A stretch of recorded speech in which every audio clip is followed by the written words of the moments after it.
Since this is my first event sharing one of the symposia at this year's Yes, I just want to begin by saying what a pleasure it is to actually be in person in a conference. I never thought I would say this, but you know, it's something that we all missed, I think, a great deal for the last 18 months, which is just actual human contact, the ability to mingle with people spontaneously, to bump into somebody.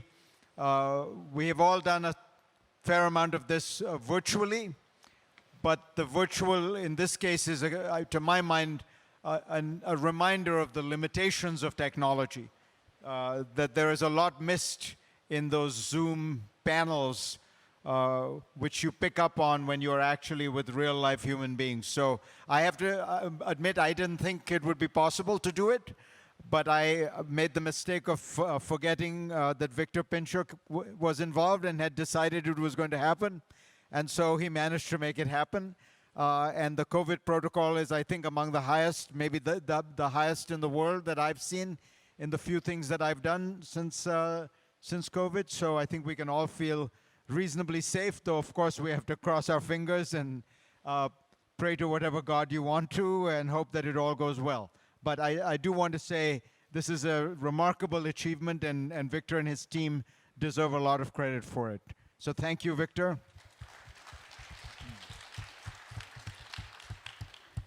Now we are going to try to scare the hell out of you. But obviously not enough, because this always happens with climate change. People say they are concerned, but then they don't do very much. So I don't know the best way to describe this, but I think this panel and its topic and the title get it exactly right, which is between now and the end of the universe, if climate change takes place, there is much more likely to be a series of extreme weather events that just repeat and repeat and repeat and keep getting worse and worse and worse. And to understand the scale of it, you really only have to look around and just imagine that this keeps going on and it keeps multiplying. You already have now hundreds of people who have died in Germany of heat and flood. Hundreds of people in the United States who have died of flooding and heat waves. But that is really not going to be the major place where the action is.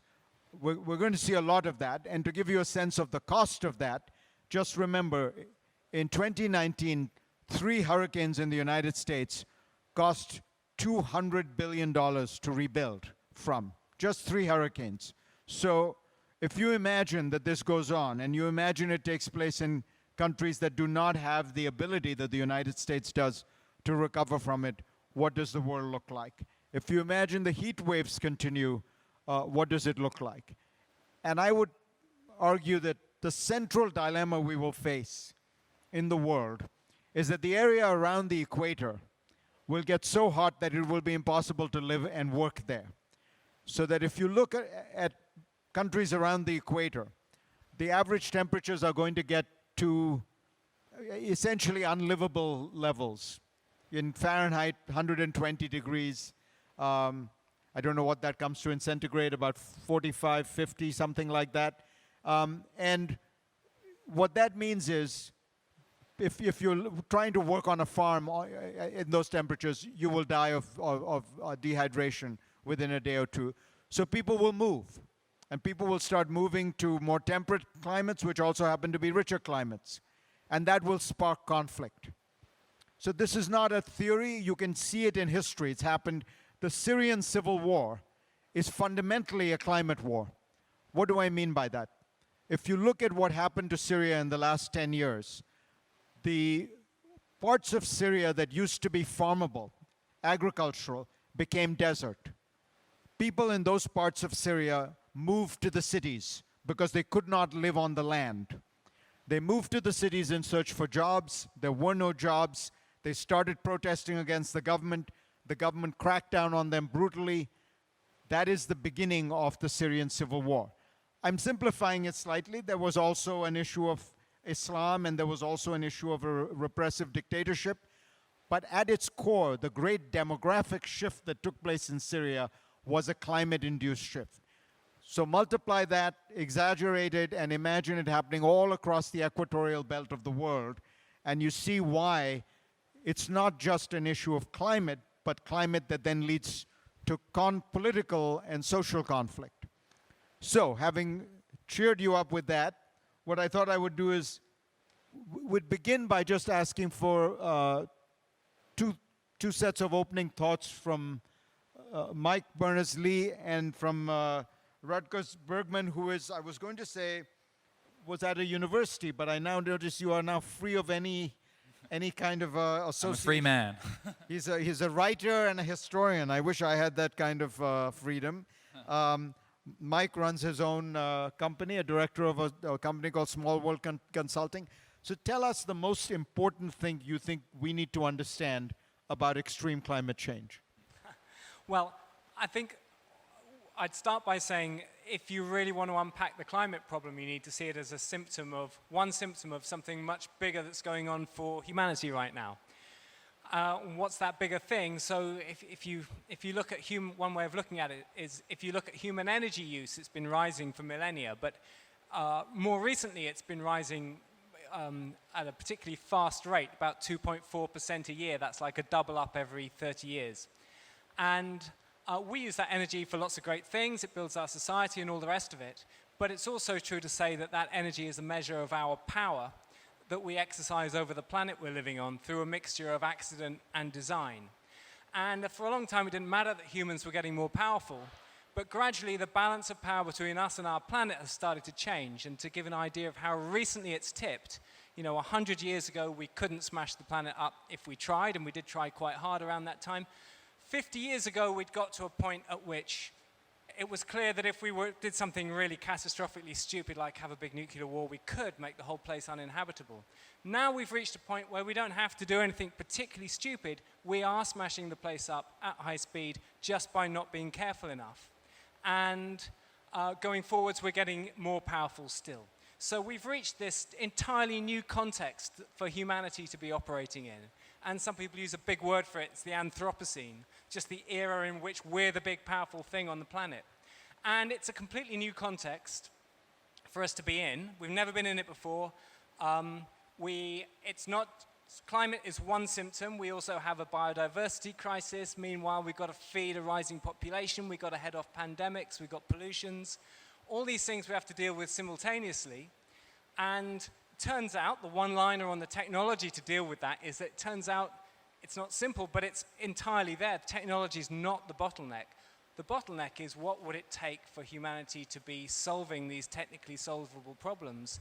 And that takes us into the questions of actually, our economics, the way we do politics, the way we think, the way we solve problems, our values, all of that has been honed in an era in which we could treat the planet as a big, robust playground. And now suddenly we need to change that. We've had some decades in which we've been in the Anthropocene, but been able to get away with broadly living as if we're not. And right now is the crunch point at which if we don't make that transition to an Anthropocene fit way of carrying ourselves as a species, we're really going to get ourselves into a lot of trouble. So it's a big, multi-dimensional, very systemic challenge that we face. So let me ask you, Mike, the part of it that I worry about, which is, there is a tendency to say if only we had the political will, we could magically get to this place where we're all using green technology and renewables, and there would be no, you wouldn't have the kind of global warming or extreme weather we have. And I just want to push back and ask what the real problem is. Because I look at the United States, for example, which I know well, or if I look at Germany or in Europe, you see a very similar thing, which is this. So if you look at 1980, and you ask what percentage of the world's energy use came from fossil fuels, the answer was about 80%. If you ask yourself, what percentage of the world's energy use comes from fossil fuels today, the answer is 80%. If you look at the IAEA's prediction for what it will be 25 years from now, it is 76%. In other words, we are still deeply dependent on fossil fuels. Can I add something, Fareed? Because, I mean, I was born in 1988, year before the fall of the Berlin Wall. And back then, already it was completely clear. You know, the science was already clear. Scientists were testifying for Congress in the United States that the planet was warming, we were doing it, and the solution was pretty clear. You know, we need to decarbonize the whole energy system. Half of all emissions in the whole industrial era have been done during my lifetime, you know? Yeah. More than half. But and it's right now it's actually well maybe topping off a little bit, but still going strong. So what I think is so important is that we become much more realistic, both on the right and on the political left, about what it actually means to decarbonize. Because what we're talking about here is a transformation that has never happened in peacetime. You know, the kind of massive total transformation of your whole society and economy that usually only happens during wartime. And even, you know, quite some progressive friends and people on the left, they don't fully get that, I think. They don't fully get the kind of sacrifices that are necessary. And I also disagree a little bit about the technology, because we don't have all the technologies yet.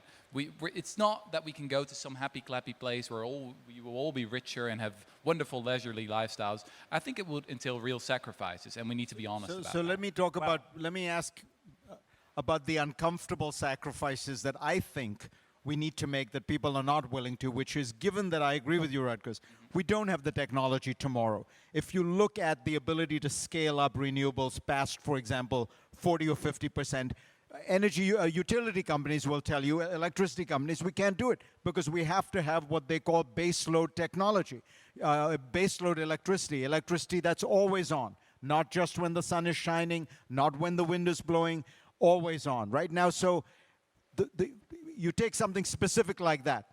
What that means is if you're going to go off oil and eventually natural gas, you are going to have to, at least in the short term, the next 20 years, use nuclear. There is no way to get there without it. If you're going to get off coal in developing countries like India, the only way you're going to be able to do it is by using natural gas. But I think, you know, while there's craziness on the right, there's a lot of craziness on the left. California has banned new nuclear, banned new natural gas. So guess what California is doing in the midst of wildfires that are shutting down electricity, so that you have blackouts in California, the kind that I didn't even see in India when I was growing up. California has authorized 50,000 emergency diesel-operated generators. Because they don't want to use nuclear, which has 0 emissions. They don't want to use natural gas, which has half the emissions of coal. They're using diesel. Now, to my mind, that's where we're losing sight of common sense. Okay, so this whole thing needs to transcend left or right. It's bigger and deeper than that. I mean, you're right that it's a huge transition. So just to be really clear on the scale of the challenge, if you look at the global carbon curve, it's been mathematically exponential, and I really do mean mathematically exponential, for about 150 years. And there's no trace of a dent in that that's statistically significant. So what we're talking about in terms of change is radically more than anything we've seen before. But in terms of, you know, the IEA's predictions and so on, we have to do something very different from what the IEA is predicting. So our biggest source of energy has to stay in the ground from now on. That gives us a huge challenge on transition. You're right, there's probably a role for nuclear. Actually, I don't think you're right about the renewable possibilities. I think it is possible to scale that up. It's made a heck of a lot easier if we can constrain our energy use. So we hear quite a lot about how we're going to need rising energy demand, you know, in the coming decades. Actually, it's really important that we don't have rising energy demand. For the next few decades at least, the more we can constrain our total energy use and get the benefit from the efficiency improvements we're getting from everywhere, you know, the better our chances of having the renewables not just instead of the fossil fuel, but not just as well as the fossil fuel, but instead of. So I'm not saying it's not really, really challenging, and I don't want to underplay the technological challenge, but certainly my reading of the technologies, and I do look at this pretty hard, is that whilst they are challenging, it is actually doable to do that energy transition. So let me take a break from this discussion right now. We're going to go to Andrew Forrest, who is joining us from Australia. He's the chairman and founder of Fortescue Metals, and is somebody who has spent a lot of time thinking about and investing in and trying to develop one of these brave new technologies that could actually provide us with a path forward. So I don't know if we have the link ready. All right. Andrew, there you Yeah. are. Welcome. Thank you. Thank you for the invitation to join you. I've been speaking at this conference for a very long time. This is a very important subject. And the assertions you're making are critical. But I would like to say that to hold back energy consumption in the world will be like holding back the tide. You have several billion people in China, Africa, and India who will simply drive energy consumption higher and higher and higher. And so if you abstain in the Ukraine or if you abstain in Europe, it isn't going to matter a drop of water in the tide coming in. What we need to do is completely change how we consume energy. I did a PhD on this for 4 years. I then traveled in the last 2 years to 62 countries. And I am completely convinced that the hypothesis that there is enough green energy in the world to power the human race for all time, everywhere, everybody, everything is true. Now, do we have to change? Yes. Do we have to call the oil and gas sector for what it is? Yes. Do we have to say oil and gas which produces hydrogen will be more costly to the environment than just burning the oil and the gas or the coal? That too is true. We need to just wake up and say, if there is enough green energy in the world to power through direct electricity or power through slow burning machines like ships or trains, all the energy you need with green ammonia, or power trains, trucks, and vehicles through hydrogen fuel cell, then you can burn all the energy you want, but it must be produced through renewable energy. And so I would advocate strongly that we do not try and wish what will not be met, and that is to limit the world's consumption, because in the developing world, that will not happen. What we must do is change to green ammonia, green electricity, and green hydrogen. That can happen. So let me ask you, Andrew. To me, the most important thing is it seems like hydrogen is a very promising technology, but there are others as well. All of them, however, have something in a 10 to 15 year, at the very minimum, lag time, because what you're talking about is massive research and development. And that's why I believe that in the meantime, we should go from coal to natural gas, from oil to nuclear. Am I wrong? Do you think this can happen faster than in the next 15 to 20 years? Well, look, yes, sir, and respectfully, natural gas is very dangerous. We don't measure methane when we talk about natural gas carbon emissions. Methane, measured over 100 years by the oil and gas sector, goes back down to carbon. But methane in the time period which will impact all of us, 20 years, is nearly 90 times more dangerous than carbon. So going to gas, that is not a solution. Going to blue hydrogen or fossil fuel hydrogen is not a solution. But Andrew, let me push back. We need something tomorrow. We've got coal burning fire plants all over Asia, in China and India. There's no perfect solution here. I know that natural gas emits methane, but as you know, there are ways to control it. I'm asking you, what would you do tomorrow? Not 20 years from now when you have these new technologies, but if somebody told you you got to cut carbon emissions by 50% tomorrow, what do you do? Okay, so thank you. There is no way to handle fugitive emissions in the gas industry, in the oil industry. There's no way to handle it. They escape. They are very, very dangerous, and methane is much more dangerous than carbon. If you said to me, cut by 50% tomorrow, We know that cannot happen. If you said to me cut by 100%, 100% by 2030, as one of the world's big, dirty, ugly, carbon-emitting companies that I am, I'd say, yes, I will do that. We can cut completely by 2030 through creating 15 million tonnes of green hydrogen. That is enough to remove all the coal from the economy of Germany by 2030. And I can show a way through for every carbon emitting company in the world, trucks, trains, making steel, making cement, making all of those things, making plastic. That can be eliminated if we get serious about this by 2030. Wait, how do you do it? Spell that out. That strikes me as, so you're saying in 9 years you can get there. Why is the market not jumping all over this opportunity? Okay, I'll just give you one example. In the mining industry, which I'm one of the largest in the world, we use haul trucks.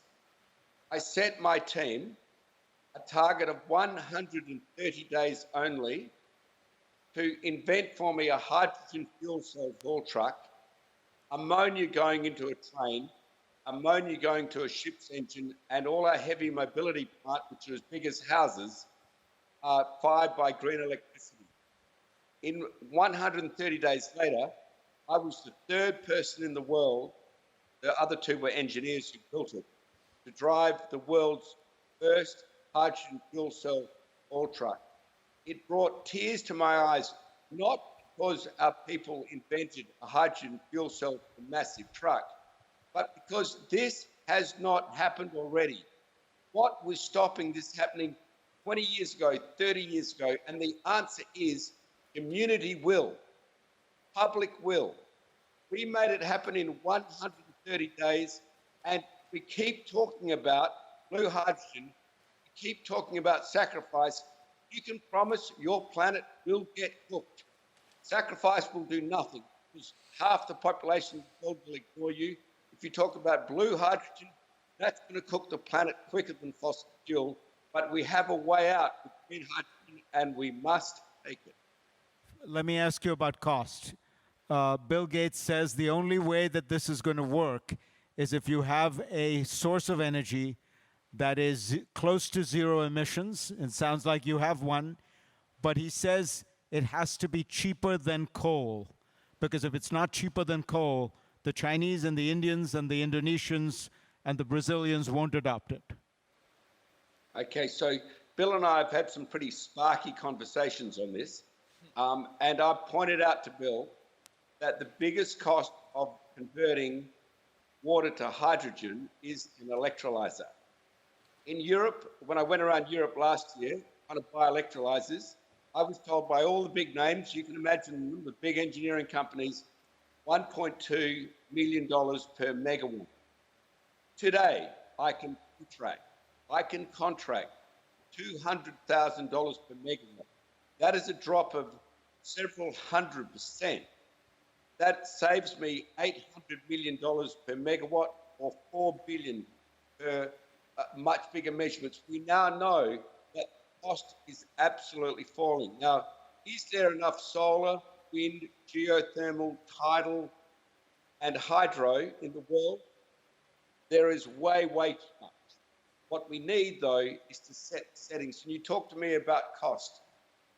Mukesh Ambani, entrepreneur I well, has already sworn he's going to bring the cost of hydrogen down to $2 a kilo. That competes right now with coal and fossil fuel. But why should we compete?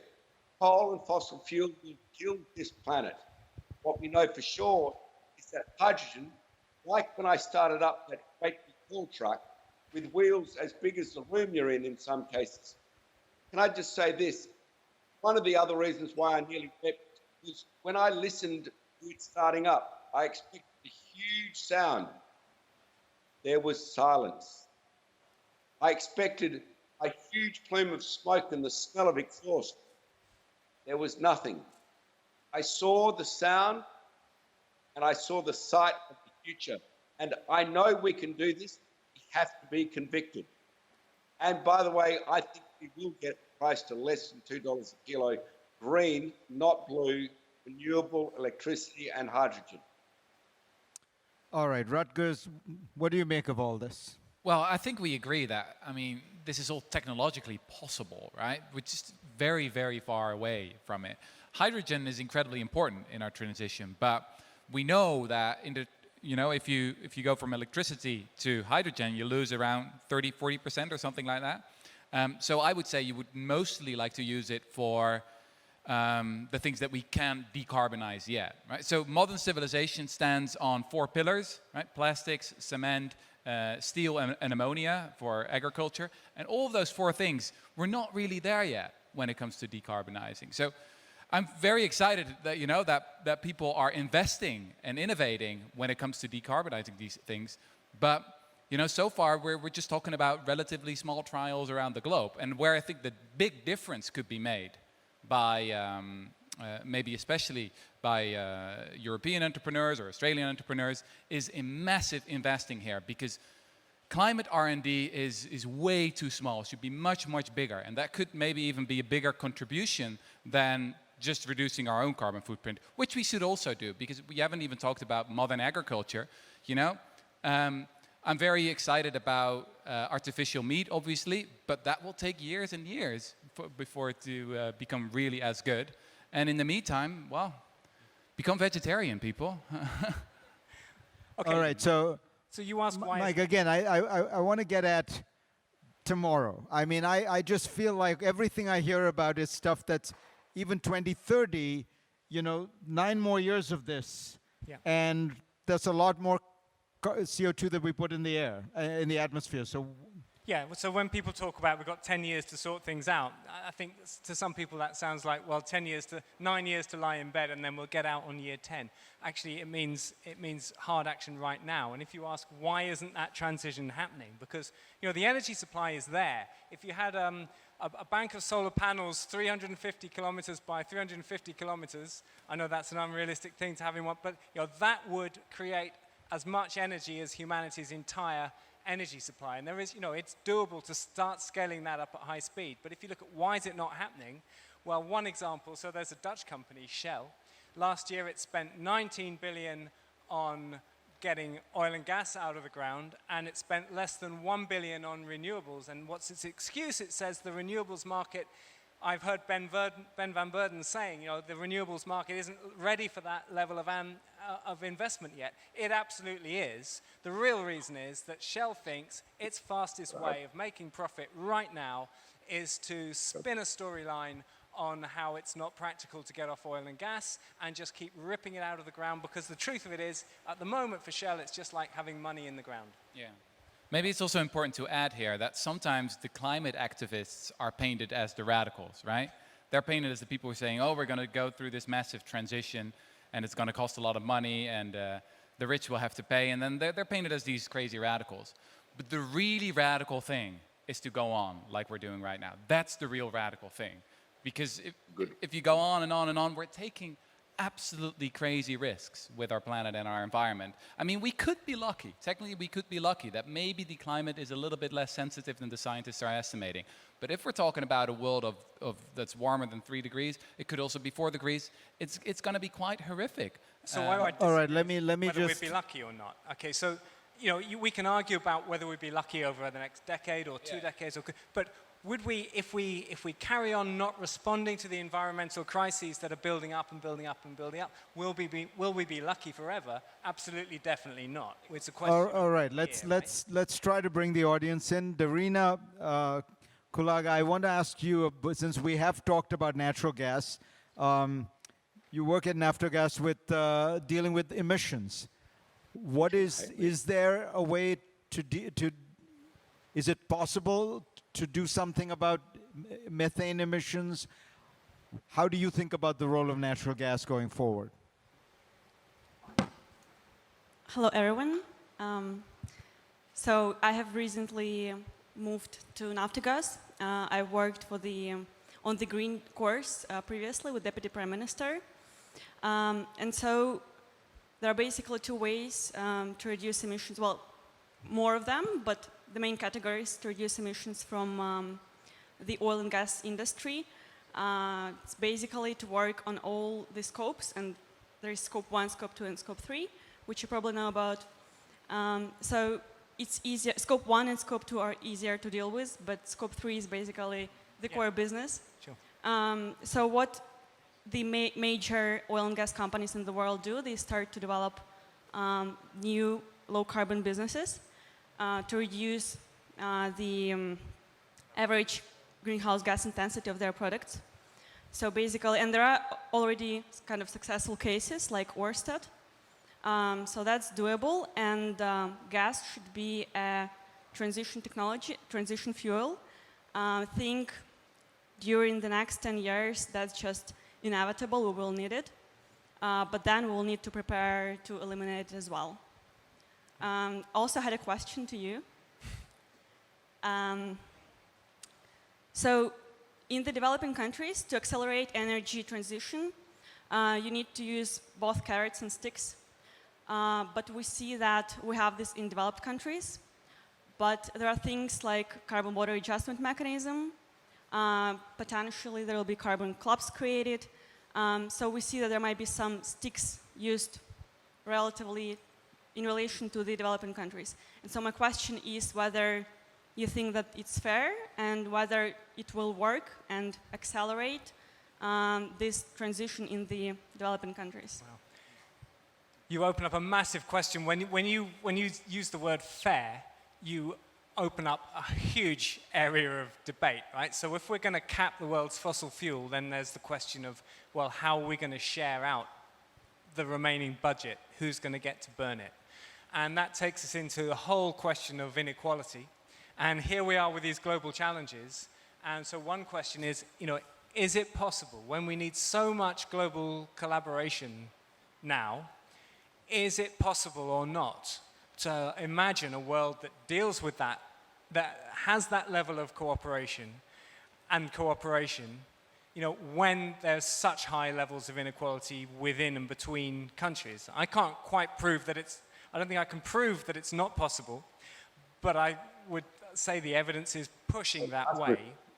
But is gas a transition? Let me answer it more directly. I think a carbon tariff is the only possible solution to dealing with some of these issues with developing countries, because what you will do then is, if you place a carbon tariff, a place like China will have to decide whether it wishes to tax its own, whether it in effect wants to put on a carbon tax itself, transition its economies to greener economies, or pay the tariff at the border, in which case the money goes to Europe or the United States. So you see what I mean?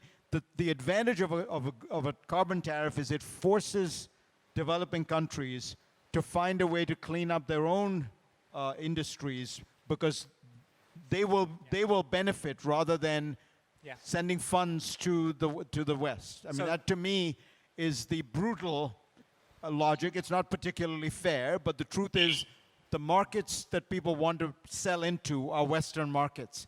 That is a very powerful stick, to use your language, that you could use. It may not be fair as you describe it, but actually a carbon tax is also a carbon revenue. I agree with you, it's the simplest mechanism for constraining the carbon.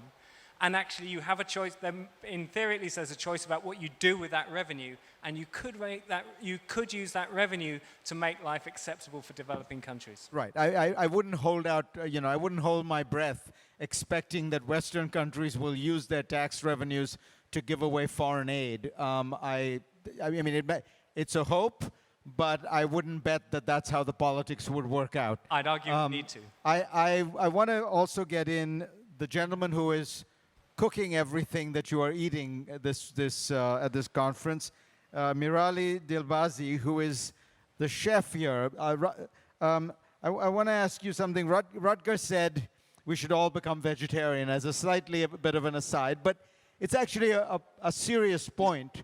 A lot of people ask me, what can I personally do about climate change? And actually my answer is exactly that. I think that if you want to make an individual difference, there are actually very few things you can do for climate change. You can petition governments to do things, but you are not going to be able to decarbonize the cement industry yourself. But the one thing you can do is decarbonize agriculture by eating more vegetables and less meat. And stop flying to conferences. And stop flying to conferences. I'm sure Rutgers came on a sailing yacht. But what brought you to this place? Why are you trying to experiment with vegetarian, with vegetarian cooking? Is it entirely because of climate change? And what I really want to ask you is, how difficult is this? How difficult is it? How difficult do you find it to make human beings give up something they've done for 20,000 years, which is eat meat? I know that's a lot of questions, but Yes. And totally irrelevant. Здравствуйте всем. Меня зовут Минderoo. Good afternoon to everyone. My name is Minderoo.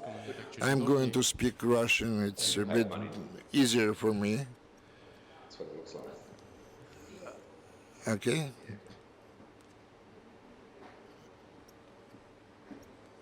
Поднималось много вопросов. There have been a lot of questions related to coal and energy, but they were less talking about the agro industry, where they produce a lot of methane all over the globe, and the countries which are less developed, where the cost of the raw materials or the labor is much less than in many developed countries. They increased the price for the meat products, and then people, because the people start to consume more meat products and less vegetables, because this is actually very costly product, especially in Nordic countries, where the price of the food products is much higher. Many people talk about that. This is very important also for climatic changes. Less consumption of meat and increasing the consumption of vegetables, fruit, and some kind of alternative meat, which starts to be very developed in Europe and the United States. We are only in the beginning of the road in this respect. And whether it's difficult to make people to eat more vegetables instead of meat. Yes, this is really a very complex, complicated task, because over the last few years we increased the consumption of meat and less consumed, let's say, the cereals and some other, which, let's say, the plant products. But I believe it can be done, because many countries, they switch over to the vegetable menu, and this option, because more and more population in different countries, they consume more vegetative food. I'm all for the ethical aspect of that, when people gradually switch over to consuming vegetables and decrease, let's say, eating meat, but they do not say no to meat altogether, completely, because we produce a lot of dairy products. And my opinion is that the future belongs rather to a kind of mixture of vegetative and the meat products with a bigger share of vegetables. One of the most interesting questions you can ask as a historian is, how will the historians of the future look back on us? Right? Because we can look at, say, the Middle Ages and think, oh, these people were barbarians with their slavery and their witch hunts, etc. And then you can assume that maybe we're at the top of the moral ladder right now and we're pretty much unimprovable morally. Or maybe right now we are committed in horrible crimes. We're committing horrible crimes, and the historians of the future will be horrified at some of the stuff we do right now. Now, what are those things? I think you could easily make the case that the most horrific thing we are doing right now, the biggest crime, maybe in all of human history, is animal agriculture, industrial farming or factory farming. Scientists have been learning in the past couple of decades that these animals that we lock up, that we eat, that we, pretty much torture on a massive scale. The numbers are really mind-boggling. You're talking about billions and billions of animals slaughtered each year. What scientists are telling us is that they're much more like us than we thought for such a long time. That they are capable of empathy, that they're much smarter than we thought for such a long time. And that realization is slowly dawning. I think especially young people are starting to realize that. And I think we've basically started a process we're at the beginning of something that very much reminds me of the abolition of slavery in the 18th century. You know, that if you were in Britain in 1750 and you would argue against slavery, you would say, no, you cannot own humans as property. This is illegal. This should be illegal. This is immoral. People would have thought you were nuts. They would be like, you know, we've always done that for thousands, for millennia. It's completely normal. And then they were arguing against it, and they built this huge movement. I think that, or at least I hope that, in the case of factory farming, we're at the very beginning of something similar. And I hope that during my lifetime, and maybe this is too radical for some of you, that during my lifetime there will be a point where eating meat, where eating animals, sentient creatures who really suffer, will be illegal, and that we can transition to something different. I really hope that artificial meat can also play a role here, or clean meat as it's called, because I'm enough of a realist to, you know, be doubtful that, you know, vegetables or even, you know, the great innovations like the Impossible Burger, for example, are going to be enough. But I don't know, if I would have $1 billion and be a philanthropist and really want to make a difference in the world, I would put all my money in the development of, you know, meat that is free from animal suffering, because I'm pretty sure that the historians of the future will consider this as by far our greatest crime that we are committing every single day. So to just put a number to what Rutger was saying, I know this because I did some research for my last book. It's about 80 billion land animals are slaughtered every year for meat. 99% of it in factory farming in the West, not as much in these. So the point is that we've actually ramped up the scale very significantly, that we've never had the capacity to kill the way we can kill today using factory farming. And the second point I'd make is, you know, forget about humans, that becomes a stretch, right, for people, but I think if we were to see somebody torturing and then killing a dog on the road, we would consider that person cruel. We'd almost wonder why that person is not being locked up.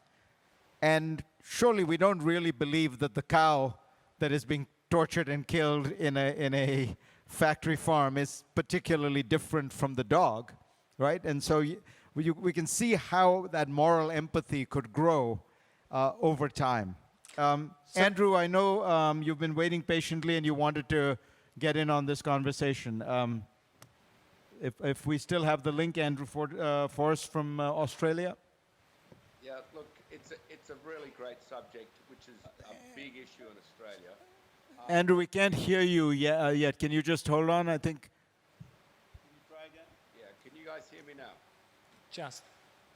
We need to adjust the volume. Just 1 second.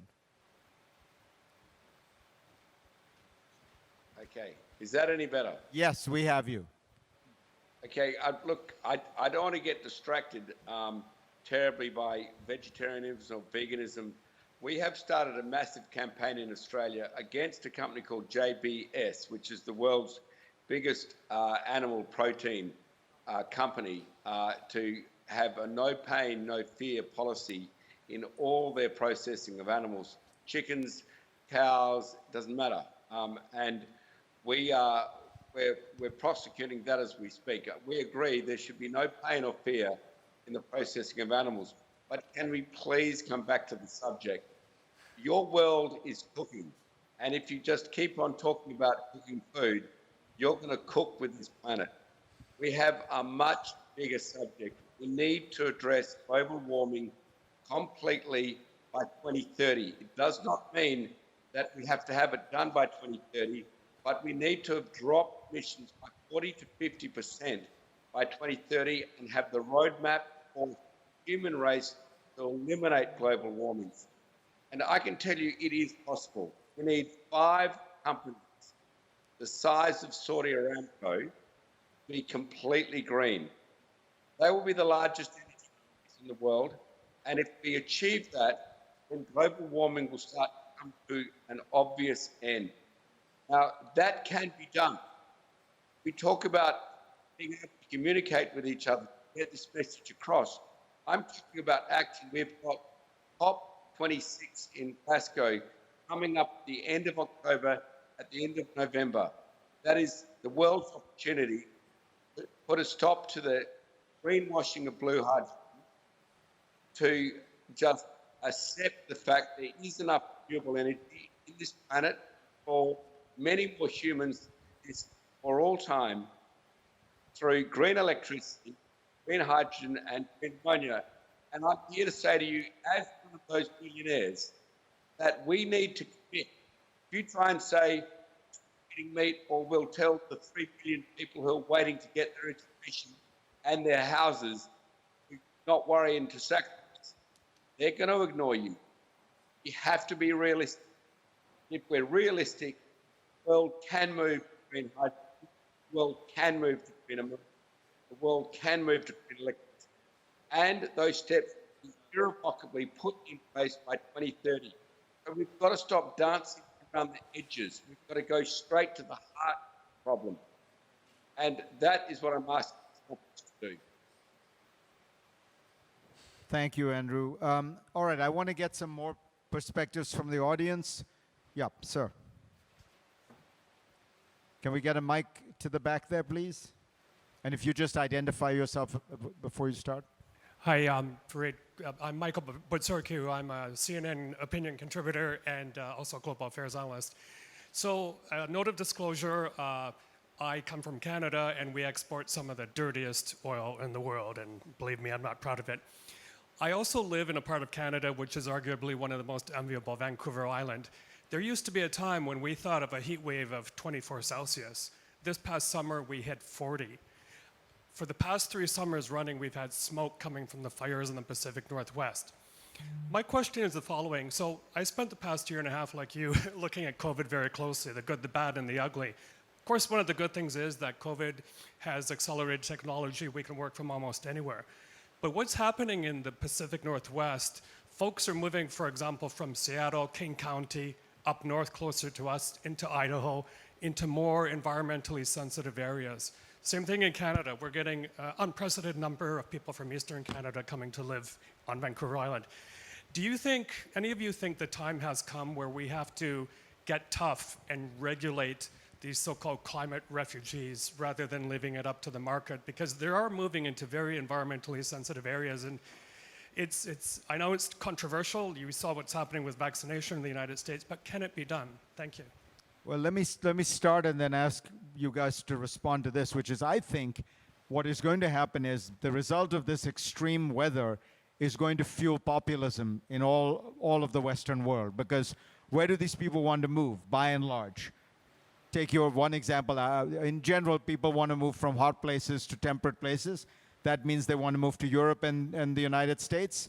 That will tend to produce the kind of reaction that we saw happen when the Syrian refugees tried to move into Europe, right? It fueled and strengthened populist parties everywhere.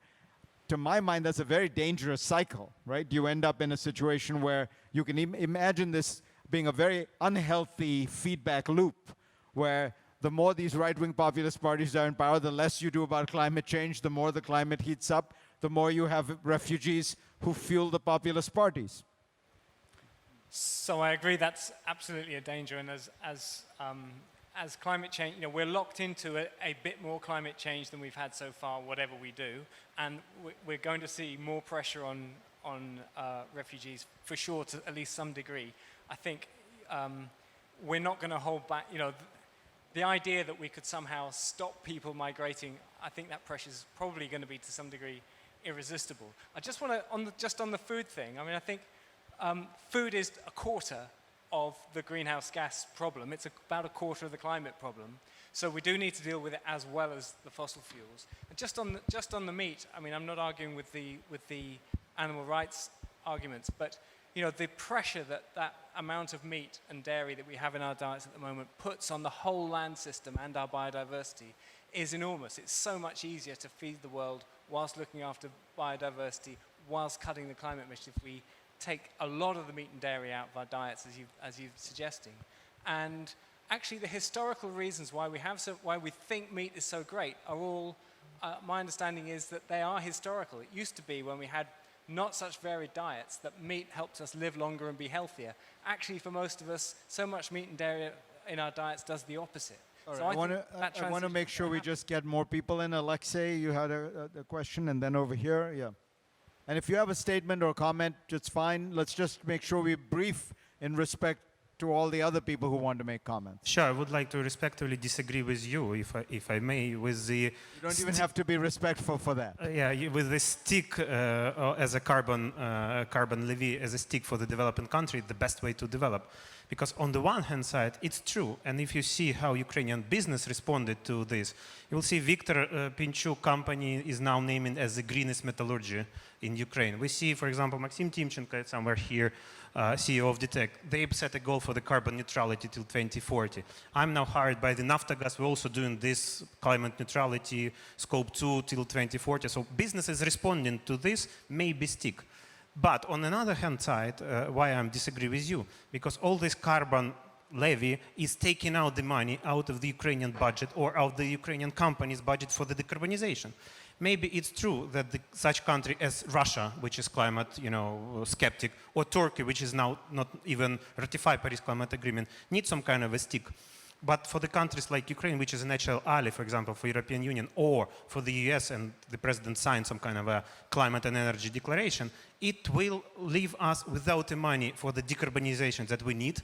And the Nord Stream situation, for example, which take out the money that we take out from the transit of Russian gas, that we will spend, we're about to spend on the decarbonization. And now, what else? So I would respectfully disagree with you and would like to ask you to comment on this. So I think that it's a mistake to think of this as a stick. The way I would think about it is very simple. The best free market economists will tell you the government, so you have two options. You read Bill Gates' book about climate change and you come to realize there are hundreds and hundreds of industries producing carbon emissions in ways we don't even understand. Cement, steel, cows, by the way, cows produce a lot of methane from both ends. And so if you're worried about methane from natural gas, you need to worry about cows as well. But you can either have government programs for all of these things, incentivize the right ones, disincentivize the other ones, or you do what free market economists will tell you is the simplest thing. The government does one thing very efficiently. It can tax the thing it wants less of, and can subsidize the thing it wants more of. So all I'm saying is if you have a very simple rule, you tax carbon and you subsidize zero carbon energy, then the free market will figure out what is the best way to do that. Because the alternative is that you have hundreds and hundreds of these programs identifying what is a good industry, what is a bad industry. There's enormous amounts of corruption. There's enormous amounts of lobbying. Every company, every industry will say, we want to be considered good. Another one will say, call our neighbor bad, right? I'm saying it's just much simpler. So you can call it a stick, but a tax is simply something where you're saying this is the most efficient way for us to get less of this, and the most efficient way for us to get more of something is to subsidize it. Anyway, again, back to... Can I add one thing? Because I agree that a carbon tax, a global carbon tax, would be wonderful, even though I also think it's a utopian idea. That's probably not going to happen. It doesn't need to be global. But it's not, I would say that, 20 years ago, that was exactly the right opinion as an economist or a commentator to have. But now it's too late, basically. And what we now need is massively ambitious industrial policy. For a long time, industrial policy, or really like the interfering of the state with the way, business develop and what they focus on, was unthinkable, right? It didn't fit the so-called neoliberal framework. But that's very much changing. If you now look at a new generation of economists, people like Mariana Mazzucato, the Italian economist, who show us that most fundamental breakthroughs, most fundamental innovations are not coming from business, but actually financed by the state, right? iPhone is our beautiful example. Almost every sliver of fundamental technology in the iPhone, voice recognition, the internet, mobile technology, the battery, you name it, it's all been researched and innovated by researchers in the government payroll. And if you're pressed for time, I think you also need to do that. Isn't that the subsidy part? I'm not disagreeing with you. Mm-hmm. That's the part where I say subsidize what you want. Yeah. But where do you get the money for that? You tax what you don't want. Yeah. The problem there, though, is that if it's really effective, then at some point, you're going to get less money out of it. That's the problem with these kind of taxes. Yeah, but I completely agree that you need that, but it's not. I'm just saying it's not enough. No, it's right? a good point. We need much more on top of that. But let's keep moving. Let's keep moving because we only have 4 minutes left. Yes. Andrei Kruglashov. I felt lots of empathy to what in the conversation here, also to animals, and we talked about the people, climate refugees. I wanted you, Farid, maybe to elaborate more on the potential conflicts emerging from climate crisis. You mentioned Syria, but where to look? What are these places, and what it should make us rethink? I recall this movie, Day After Tomorrow, when Gulf Stream stopped and people start moving from north to south, which now is the opposite trend. But let's take a look at the world at large and see maybe us living in livable places. We maybe carry more responsibility to people who are not immigrants, who are trying to move from good to better, but seeking life against death. And please pinpoint those places and those peoples who were unlucky to be born in the places which are becoming unlivable. Well, the places are pretty obvious. In the Western Hemisphere, it is going to be, broadly speaking, Central America, and people are largely going to try to move north. They are not going to be able to get there, by and large, and so you will. But that fuels the politics. Why did Donald Trump get elected? 2 words: the wall, right? What was his great? The wall to stop whom? Central Americans and Mexicans from coming into the United States. And actually, there are no Mexicans trying to come to the United States anymore. For the last 10 years, net Mexican migration to America has been 0. As many people going both sides. Where are they coming from? Central America, which is the peak of this climate refugee. In Europe, obviously, it's going to be the Maghreb and parts of Africa. But you're going to see it happen in Asia as well. But the issue is they're not going to get in. Unfortunately or fortunately, the reality is what is going to happen is you're going to have 2 things. 1, populist politics, and 2, massive numbers of displaced people in the world. Because what you have is a lot of pushes that are pushing people out of countries, but not a lot of pull that is opening up these other countries. And so people are sitting, I think there's 40 million people right now who have left a country but not been accepted into another country, largest since World War II. So that's the world we're in, but if these things continue, my guess is those numbers will triple, quadruple. If I can Let's have add quick one piece to the closing puzzle. comments, yeah. I live in the Netherlands, and the Netherlands is a country that is, well, big parts of it are 5, 6, 7 meters below sea level. It's a relatively rich country, of course, that has managed to adapt quite well. So in 1953, we had a huge disaster. 2,000 people died because the dikes broke. And then we built a huge collection of dams, basically, called the Delta Works, that is now considered, by modern engineers, one of the modern wonders of the world. It's really impressive. You should go and visit sometime. It is meant to protect us for 40 centimeters of sea level rise. 40 centimeters. That's what basically it can do. Now, the prediction, the median prediction of sea level rise for 2100 on the current trajectory is 1 meter. We're actually running the risk of more than that if we're unlucky, 2, 3 meters. And sea level rise won't stop after 2100. So climate change discussions tend to be a little bit abstract for people. But for me, I just became a father. It's about the question whether my kids and my grandchildren can still live in the country that I deeply love, right? Whether we'll have to start giving up cities at some point. Because I've interviewed a lot of Dutch engineers about this, and most agree that we can manage up until 2 meters with the most crazy infrastructure projects the world has ever seen, and we're pretty good at building those. But at some point, you're going to have to give up and learn how to speak German, which is my nightmare. So it is not just for people around or in the south. For us in the Netherlands, it's a very, very real question of can we still live in this place that we call home 100 years from now? And imagine if you're going through that, what it's like in Bangladesh, where the projection is for a lot more than 40 centimeters, and they're among the poorest countries in the world. Last word, Mike. Okay, so here we are in this race between tipping points. We've got climate science that is getting scarier and scarier. quite rapidly. And against that, I'd say over the last 2 or 3 years, the evidence that humanity is actually beginning to wake up in a sort of serious way that might actually begin to deal with the problem is really giving me, I would feel more hope now than I felt 2 or 3 years ago, certainly, significantly. But I think one of the things we don't talk about enough is how little we actually understand the science and the way that the science will play out in our society.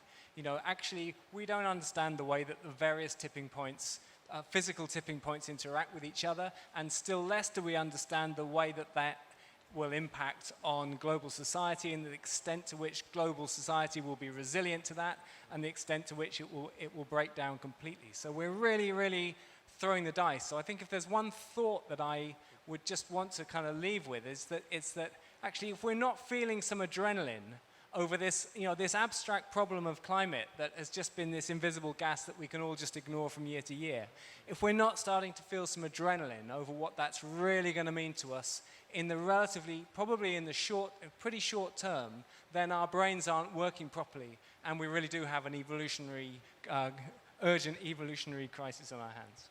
All right. On that note, thank you all. We ran a few minutes late, but it is an important subject. What happens next? A break in the garden. And Andrew, Forrest, if you're still with us, many, many thanks. You were incredibly important to this discussion.